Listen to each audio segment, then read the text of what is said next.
All right, let's do this. It's a lightning round of learning. We've got 10 words, 10 definitions, and they're coming at you fast. No time to waste, so you ready? Let's go. First up, we've got algicide. So what is it? It's basically any substance that's designed to kill algae. You know how a swimming pool stays sparkling clean instead of turning into a gross green pond? Yeah, that's an algicide doing its job.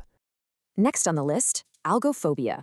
This one actually comes from the Greek word algos, which means pain.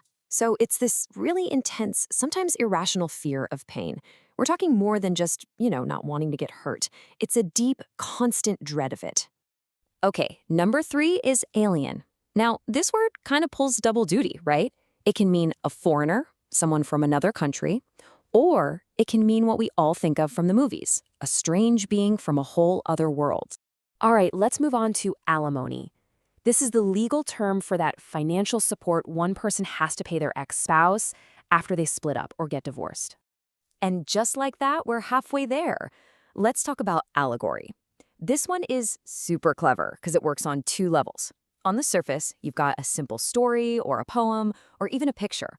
But if you look a little closer, there's this hidden symbolic meaning, usually something moral or political. Next up is alliteration. Oh, this one's fun. It's just when you repeat the same sound at the start of a bunch of words. Like Peter Piper picked a peck of pickled peppers. That's alliteration in a nutshell. Okay, what about alluvium? This is all that soil, silt, and clay that gets dropped off by flowing water. You'll find this stuff in riverbeds, deltas, floodplains. It's basically nature's way of redecorating the landscape. Here's one you've probably heard. Alma mater. It's Latin, and it literally means nourishing mother.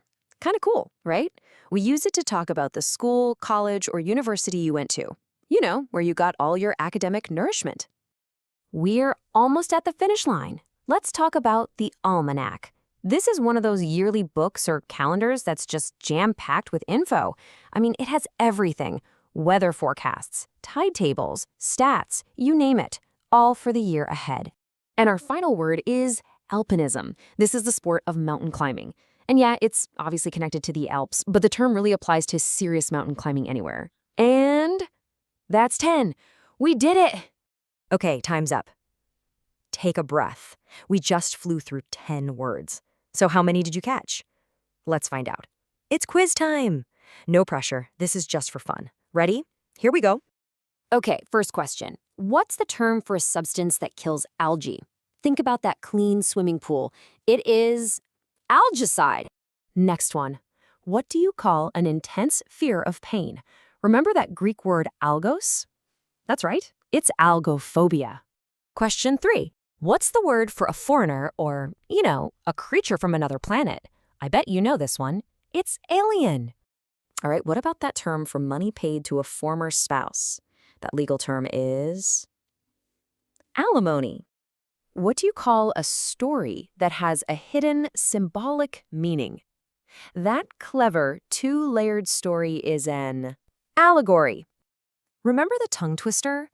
What's that literary device where you repeat the first sound of a word? It's alliteration. Okay, what's the name for that soil and silt left behind by a river? That geological term is alluvium. What do we call the school or university you attended?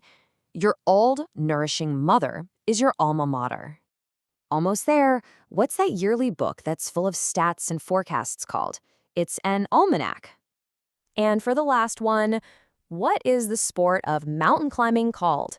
The answer is alpinism. So, how'd you do? And there you have it, 10 new words, just like that. You absolutely crushed it. So now the only question is, which one are you going to use first?